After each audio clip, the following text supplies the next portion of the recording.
Royal Agricultural Society's 107th annual show was held at Woollerton Park, Nottingham in July. The site covers no less than 165 acres, the largest area so far occupied by a royal show. The company's stand was amongst 600 trade stands inspected by visitors from all over the world. On the opening day, more than 11,000 people attended the show. Amongst the many makes of tractors and agricultural machinery, the Massey Harris combine harvesters, fitted with Perkins tractor-type diesel engines, have for many years been popular with farmers, both at home and in overseas countries.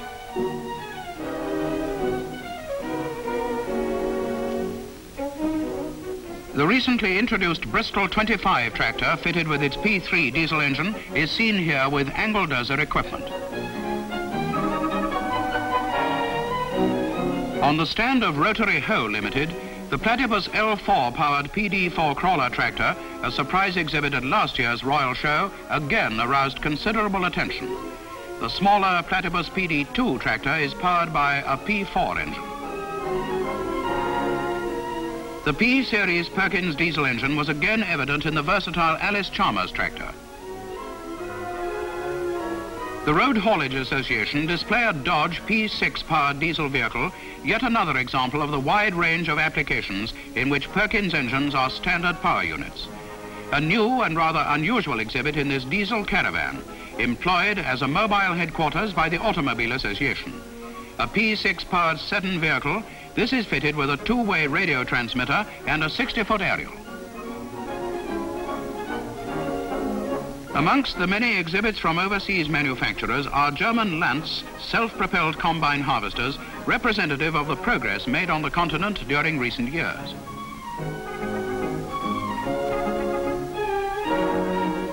Some of these machines, all of which are fitted with Perkins engines, have been tried out in England during this year and have proved very successful under home conditions.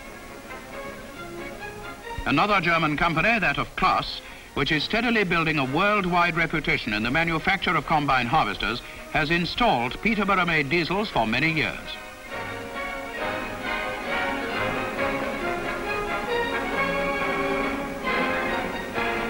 Farm machines from Belgium are rarely seen at the Royal, but AB Blanche & Company Limited on this occasion show this massive self-propelled combine manufactured by Usine Léon Claes of Zedelgem.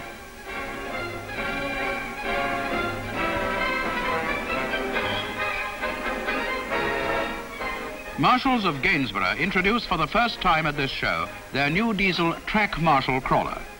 This addition to the range of Marshall and Fowler machines combines the Fowler track and suspension system with a Perkins L4 diesel engine. Whitlock Brothers Limited of Essex show another new tractor, the BTG German-made four-wheel drive model.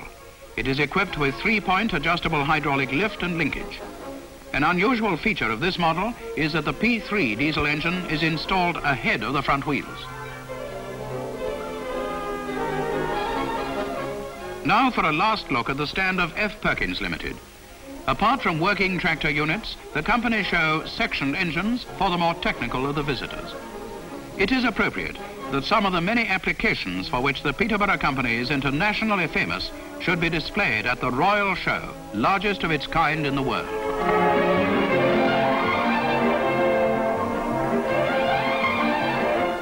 The new post-war Eastfield Factory, with a production area of 147,000 square feet, was completed in 1947. 5 years later, the factory was doubled in size to meet the rapidly expanding production program, which included the two new additions to the range produced by F. Perkins Limited, the R6 and the L4. The continuing worldwide demand for Peterborough-made diesel engines, however, necessitated a greater speed-up in output, and almost immediately it was decided to extend the factory still further.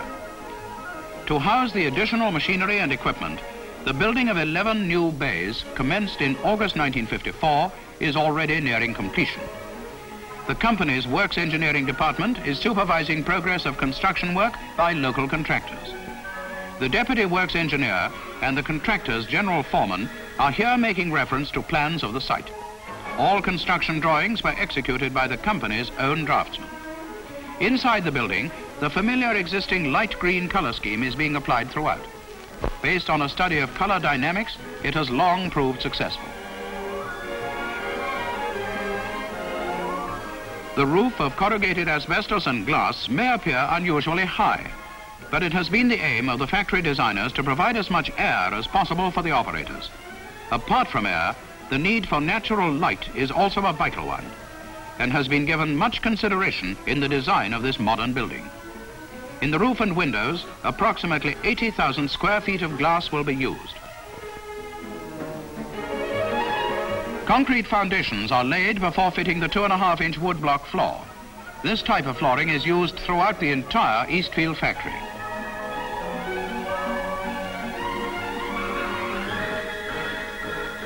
Thin strips of wood, called spacers, are placed between each row of blocks. This ensures correct positioning and also allows the bitumen or tar to seep into the crevices and bind the blocks.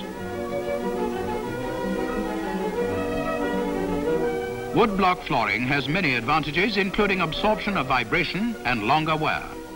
It also contributes greatly to the comfort of machine operators.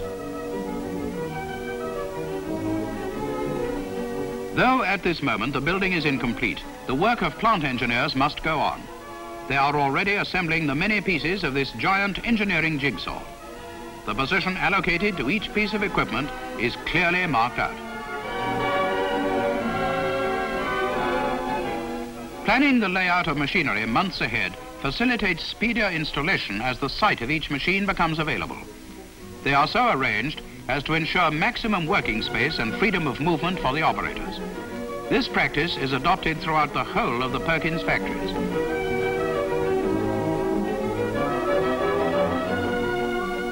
The crankshaft grinding section, a completely new project, is being launched in this part of the extensions.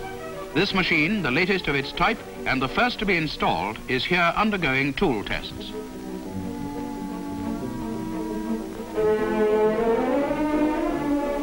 With other crankshaft grinding equipment, it will, in a very short time, be making its contribution to the company's vast production program. Vehicles powered by Perkins engines have delivered much of the materials used in construction. It is significant that engines built in the old factory are now playing a part in the construction of the new one. The immense task of adding 11 new bays has drawn on the resources of a small army of technicians and craftsmen of many trades. This impressive aerial view of the ultra-modern building at Eastfield illustrates the rapid expansion necessary to meet the ever-increasing demand for Peterborough-made diesels. This factory already produces diesel engines for 402 different power applications, and records show that these are now in use in 143 countries.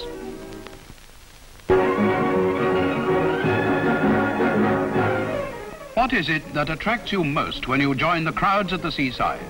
If you seek thrills and excitement, what could be more exhilarating than a trip in a high-powered speedboat?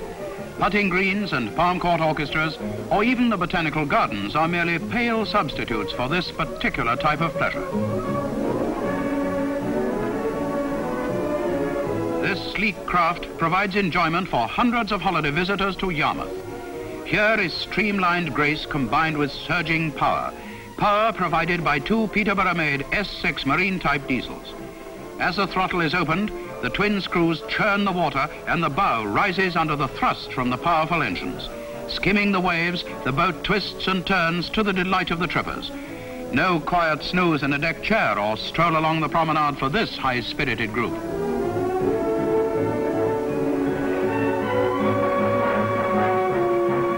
The salt spray stings their faces. Makeup runs riot and hairstyles go haywire. Summer frocks get thoroughly soaked, but nothing dampens their enthusiasm.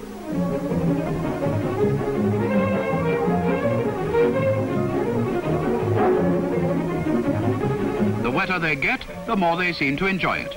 This experience will provide at least one breathtaking moment among many holiday memories. Installed in numerous types of marine craft, Perkins' high-quality diesel engines prove their versatility afloat.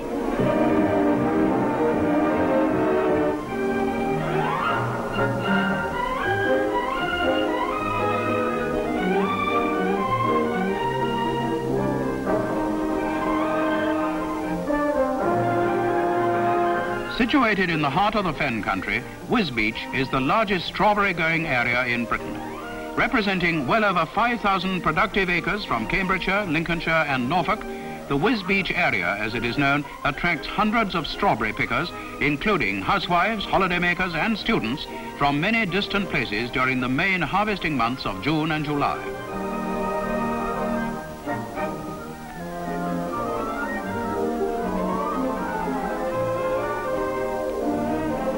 The two principal varieties grown in the Wisbeach area are the Huxley, previously known as the Brenda Gautry, and the Climax, both famous for their good quality yield. As the strawberry chips are weighed and each picker's collection checked for later payment, a mounting supply of fruit becomes available every day for removal to canning factories in various parts of the country.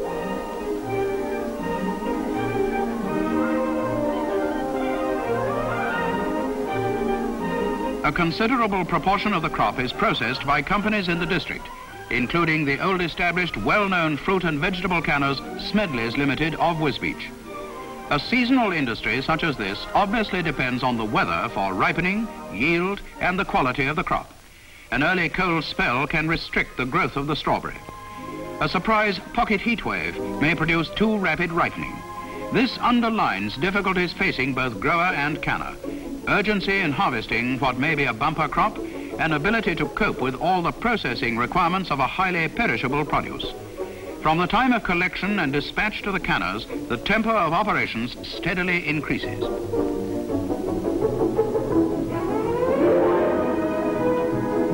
Consignments of strawberries direct from the fields arrive here at Smedley's main factory at Wisbeach, either by the company's own transport or by the growers' vehicles. All fruit is taken into cold storage on arrival, then used as required. Delivery and storage is normally regulated so that only sufficient fruit is left over from one day to provide work until fresh fruit arrives next morning. But overabundance of fruit can produce a situation which calls for speedy organization by the transport manager and a rerouting of vehicles to Scotland and the company's factory at Dundee. At the climax of a good season, when yields are averaging from 2.5 to 3.5 tons per acre, the risk of an accumulation of strawberries temporarily exceeding factory capacity must be dealt with promptly. In order to facilitate the earliest processing of surplus fruit, the transport manager has at his disposal a fleet of Perkins powered vehicles, ready to make the long haul to the Dundee factory.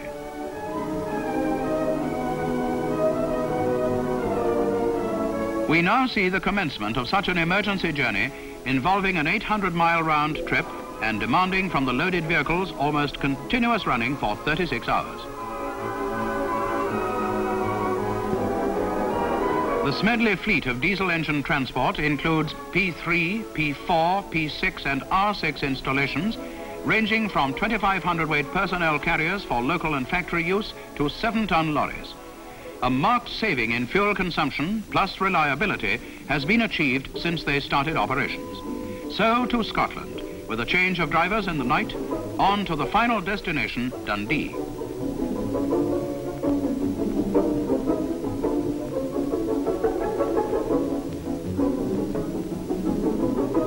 Processing the strawberries follows the same rapid pattern whether at Dundee or here at Wisbeach. Every hour, a woman can handle approximately 34 pounds of plugged fruit, namely strawberries with the stalks removed. Many nimble fingers select the choicest fruit for canning. The remainder is used for jam making. All cans are check-weighed and inspected before moving along a continuous conveyor system to be topped up with boiling syrup.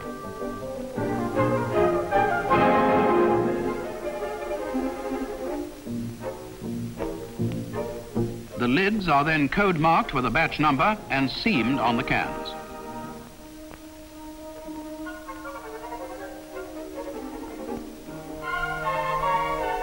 The sealed cans are next cooked to sterilize the contents and cooled. Both operations take place in this newly installed sterilizer, one of two, each capable of handling 100,000 cans a day.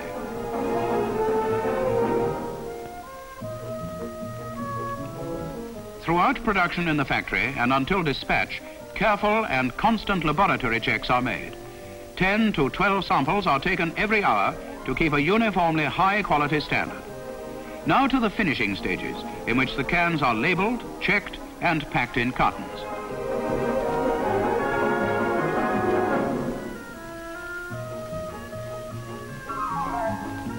Throughout the whole series of operations, the key word is speed.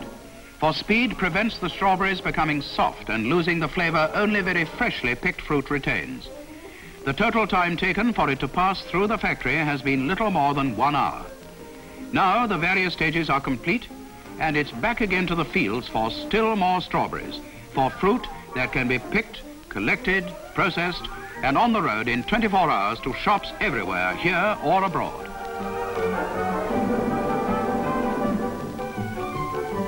Whatever the next harvest may be, the diesel engine transport keeps the company's canned fruit and vegetable products on the move all the year round.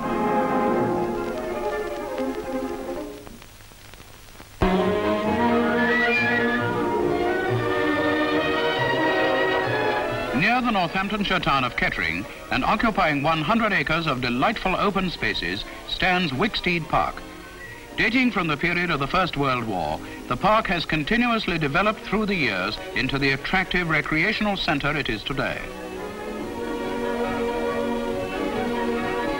Situated in the quiet, flower-filled sunken garden and presented by the people of the district is a memorial to the donor and founder of the park, the late Charles Wicksteed.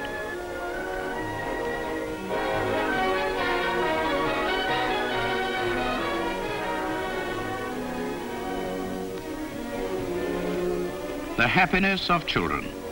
Here indeed, in glorious profusion, are all the mechanical means to delight the eye and excite the imagination of the thousands of visiting children who come to play each year.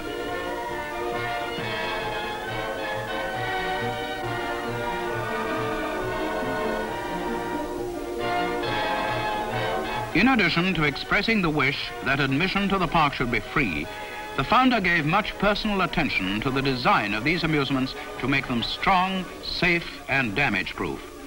Still manufactured at the engineering works he established at Kettering, they are now installed on many playgrounds at home and abroad.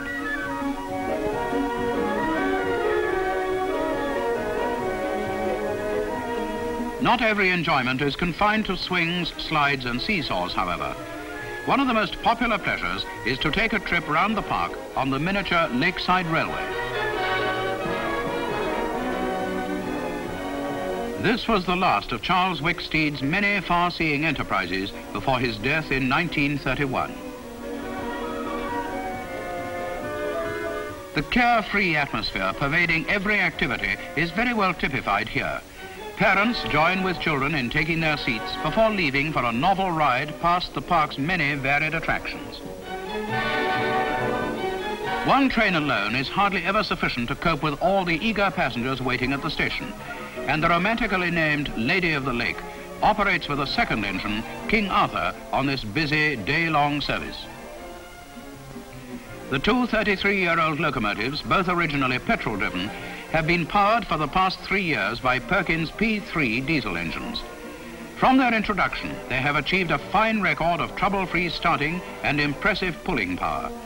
The railway engines weigh approximately 3 tons each, and the carriages a further 3 tons. So every journey over the 1.5-mile circuit means a pull of 6 tons plus anything up to 100 passengers.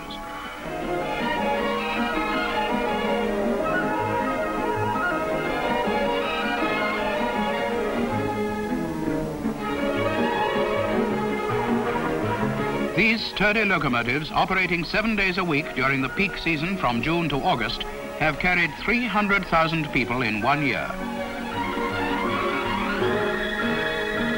From railways to railways, but of a different kind. The miniature car track is a more recent addition to the children's amusements. Yet, who knows, already the park may have inspired a second Stirling Moss or Sheila Van Dam.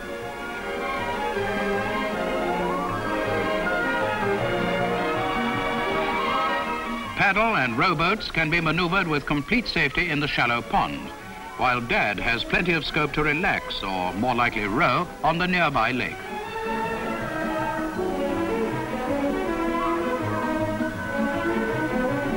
One of the biggest thrills in the summer months is provided by this water chute, which never fails to attract the more adventurous spirits who eagerly await their turn. Here we go again. Just one big splash after another. But somehow, nobody ever seems to get wet. That is achieved much more thoroughly in the children's paddling pool. In the background, motor launches cruise on the lake, accompanied by gracefully moving swans.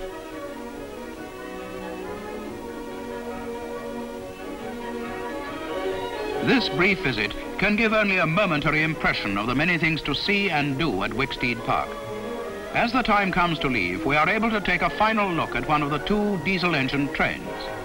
Still filled to capacity, they play their own particular part in making a reality of the dream of Charles Wicksteed.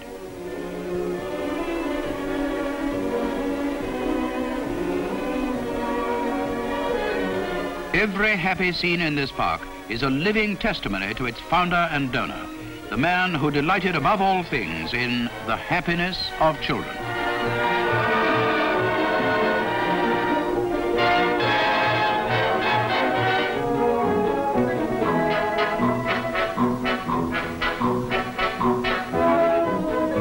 If you can't get a house, try building your own.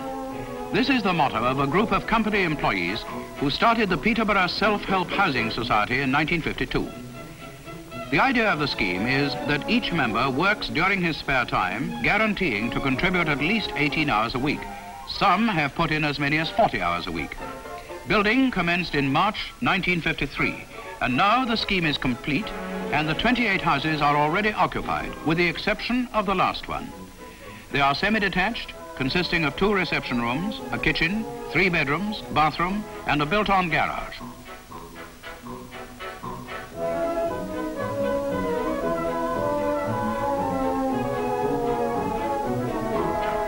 To complete the program within the time schedule, it was necessary to employ professional help on the internal plastering. Brick and tile laying required full-time outside assistance. Otherwise, the group has provided its own plumbers, electricians, carpenters and joiners, painters and decorators, with the remaining members responsible for the general labouring.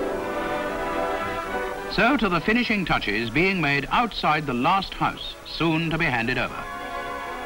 In a marquee erected in the garden, a ceremony takes place to mark the presentation of the key to Mr. Wilfred Guthrie, employed in the welding department at Eastfield. Mr. Luther Jones, chairman of the Housing Society, is the first speaker from the platform, followed by the Mayor of Peterborough, Lady Benstead. The Mayor's speech ends with congratulations to all concerned for their determined enterprise. When the moment arrives, long awaited by Mr. Guthrie, to receive the key from Lady Benstead and open the door of his new home.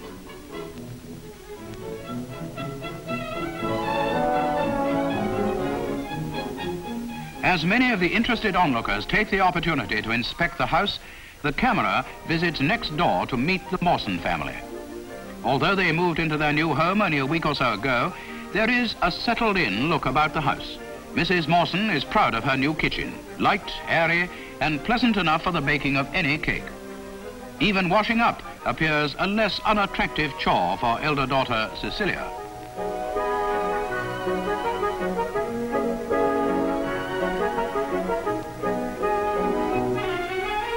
For Mr. Mawson, a toolroom employee at the Eastfield Factory, there is a visitor. Paying a neighbourly call is Mr. Guthrie, with the typical spirit of friendship which the last 2 years of house building has produced. Busy with building problems of his own is young Robert Mawson, and Mr. Guthrie is able to offer his experienced advice.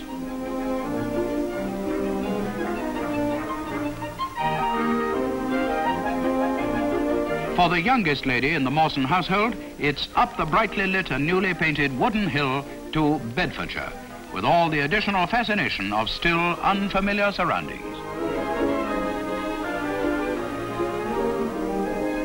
Don't let Mummy know, but this is great fun.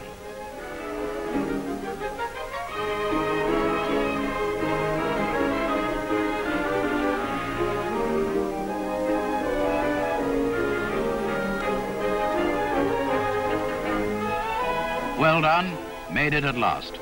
And so indeed have all the members of the first Self-Help Housing Society. Their untiring and united efforts have been well rewarded, and greatly helped by every encouragement from Mr. Frank Perkins and his co-directors. Already, a second society has been formed. So good luck to its endeavours and the 24 houses its members intend to build.